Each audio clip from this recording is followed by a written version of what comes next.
중동 정세 불안에 충북 지역 주유소 기름값이 2,000원대에 들어서며 서민 부담이 커지고 있습니다. 주소를 옮긴 대학생에게 지원하는 전입 장려금의 실제 효과가 미미한 것으로 조사됐습니다. 지방선거가 50일도 남지 않았지만 장애인 유권자들의 투표 환경은 여전히 열악합니다.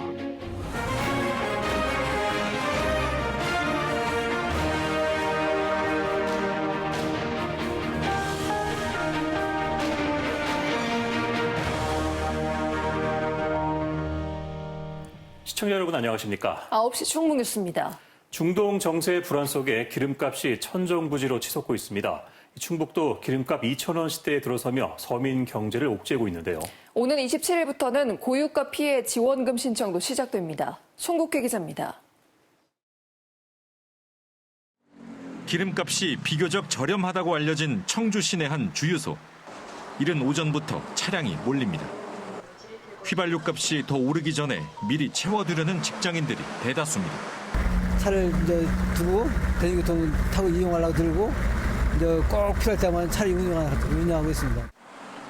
화물차로 배달 일을 하는 자영업자들도 요즘 경유값 걱정에 저렴한 주유소를 찾아다니는 게 일상이 됐습니다. 마진이 그만큼 줄고 기름값이 올라가니까 좀 덜 벌어도 그냥 유지하는 거지. 현재 상태로. 현재 충북 지역 주유소의 평균 휘발유와 경유 가격은 리터당 2,000원 초반까지 올라섰습니다. 서울과 경기, 제주를 제외하면 전국에서 가장 높습니다. 중동 사태 직전인 지난 2월 말부터 약 2달 사이 휘발유는 18%, 경유는 25%로 껑충 뛰었습니다. 난방용으로 쓰는 실내 등유도 27%나 올랐습니다. 기름값이 2,000원을 넘어선 건 대이란 경제 제재가 있었던 2012년과 2022년 러시아 우크라이나 전쟁 이후 역대 세 번째입니다. 중동 지역의 군사적 긴장감이 다시 고조되면서 국제 유가도 재차 들썩이고 있어 당분간 기름값이 쉽게 꺾이기는 어려울 것이라는 전망입니다. 국제 유가가 떨어진다고 하더라도 국내 소비자 가격은 사실 이미 그 오르기 전보다도 더 낮은 가격에 사실상 지금 프라이싱이 되어 있기 때문에 제품 가격이 내려갈 개연성은 그렇게 높아 보이지 않는다. 계속되는 고유가에 서민 경제 부담이 가중되면서 정부가 오는 27일부터 고유가 피해 지원금 지급에 나선 가운데 자치단체들도 전담팀을 꾸리는 등 지급 준비에 속도를 내고 있습니다.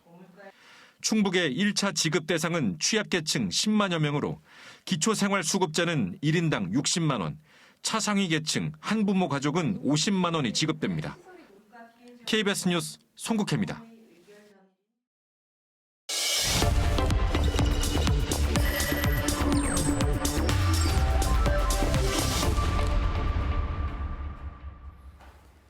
KBS 충북 뉴스는 지방 소멸 위기 속에 자치단체의 인구 늘리기 정책을 진단하는 기획 시리즈를 준비했습니다. 청년 인구 1명이 아쉬운 자치단체들은 이 주소를 옮긴 대학생에게 전입 장려금을 지원하고 있는데요. 막대한 예산에 비해 그 효과는 미미한 것으로 나타났습니다. 이규명 기자입니다. 대학교 내에 마련된 전입신고 접수처입니다. 주소를 옮기려는 학생들의 발길이 이어집니다. 제천시가 지난해부터 주소를 이전한 대학생에게 지급하는 전입장학금과 지원금 규모를 최대 280만 원까지 늘렸기 때문입니다. 거의 다 신청했어요. 모든 친구들. 그래서 저도 나도 해야지 하고 신청을 하게 됐습니다. 계속 쭉 유지해서 280만 원 다 받을 생각입니다.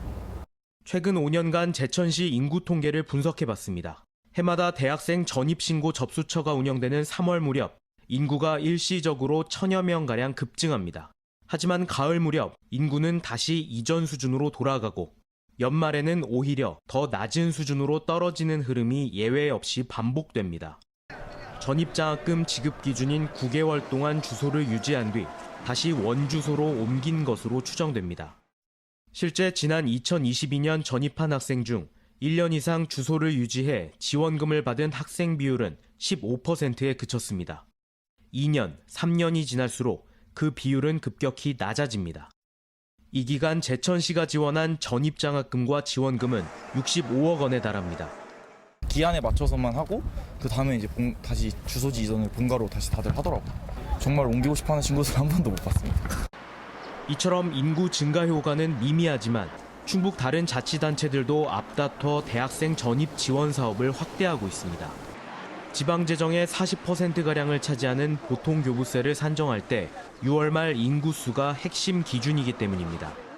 청년도 보정 지수라는 게 있습니다. 대학생들 1,000명씩이 이렇게 매년 그 전입 신고가 된다는 게 그 인구수 교부세 산정에 필요한 인구수에 아주 좀 중요한 영역. 때문에 막대한 예산을 들여 인구를 잠시 빌려오는 임시 방편 대신 실제 청년들의 정착을 돕는 현실적인 대책이 필요하다는 지적입니다. KBS 뉴스 이규명입니다.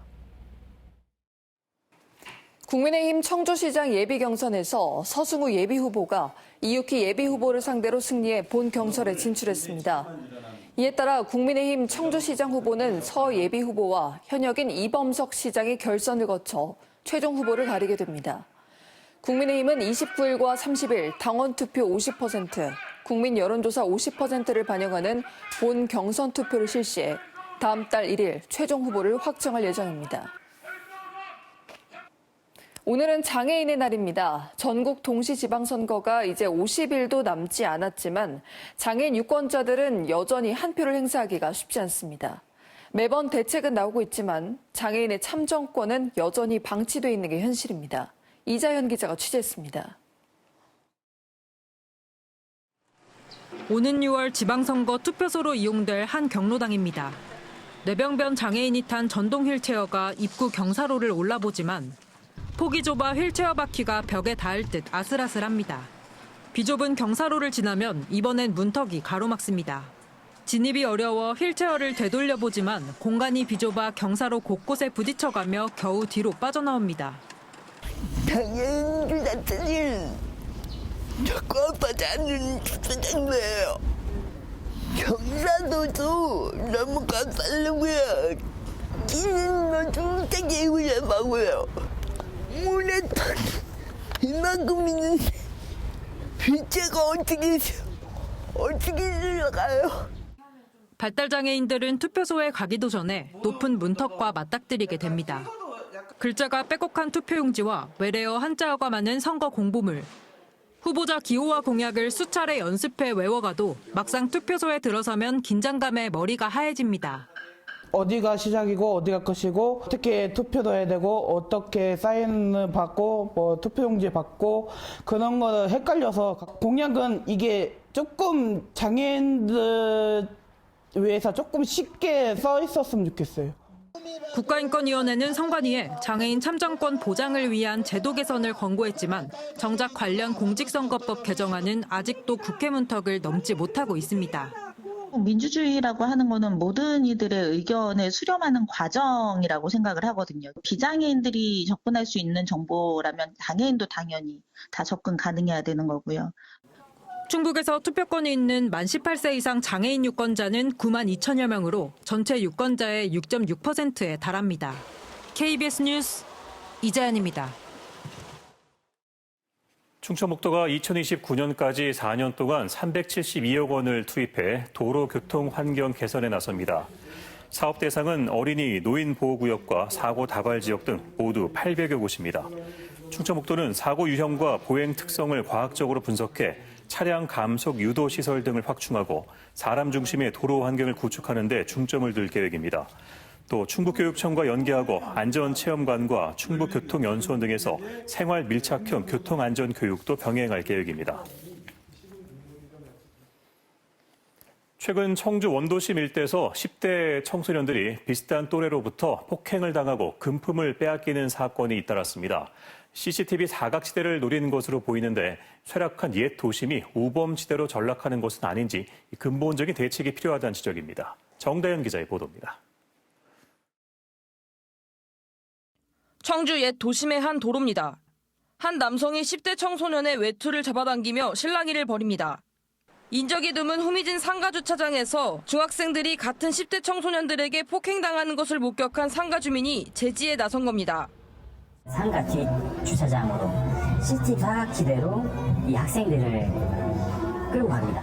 비밀번호를 풀으라고 하고 그 비밀번호를 모른다고 할 시에는 폭행을 가해서. 청주 청소년 광장 인근의 또 다른 골목입니다. 지난달 이곳에서도 중학생들이 금품을 빼앗겼습니다. 피해 학생들은 이렇게 CCTV가 없는 골목으로 끌려와 휴대전화를 빼앗기고 폭행까지 당한 것으로 경찰 조사에서 드러났습니다. 이들은 주로 시내 인파가 빠지는 저녁 시간대 감시가 소홀한 건물 뒤편이나 골목에서 피해를 입었습니다. 청소년들이 여기 많이 나오는 곳인데 그런 범죄라든지 어떠한 그 위험에 노출된다라면은 청소년들이 안전하게 쉴 수 있는 공간이 없거든요. 상인뿐만 아니고 어른들이 좀 관심을 갖고 더 지켜봐야 되지 않나. 상권 침체로 인해 문 닫는 상가가 속출하고 노후화된 시설이 방치되면서 원도심이 우범지대로 전락할 수 있다는 우려가 나오는 이유입니다. 노후화되거나 낙후되거나 슬럼화되거나 이런 것들이 전부 범죄에 대한 김의 노출이라고 보시면 돼요. 공간 자체도 사실 환경 설계를 통한 범죄 예방도 반드시 필요하고. 때문에 범죄 예방을 위해서는 원도심의 환경 개선과 더불어 시민들의 적극적인 감시 체계 구축이 필요하다는 지적이 나옵니다. KBS 뉴스 정다연입니다. 충주경찰서는 금에 투자하면 큰 수익을 주겠다고 속여 수백억 원을 가로챈 50대 여성 A씨를 특가법상 사기 등의 혐의로 불구속 송치했습니다. 금은방을 운영하던 A씨는 지난 2024년 1월부터 1년여간 금에 투자하면 매달 최대 10%의 수익을 주겠다고 속여 모두 61명으로부터 456억 원을 받아 가로챈 혐의를 받고 있습니다. 경찰 조사 결과 A씨는 먼저 투자한 사람의 돈을 나중에 투자한 사람의 수익금으로 지급하며 피해자들을 안심시킨 것으로 드러났습니다. 9시 충북 뉴스 마칩니다. 시청해주신 여러분 고맙습니다.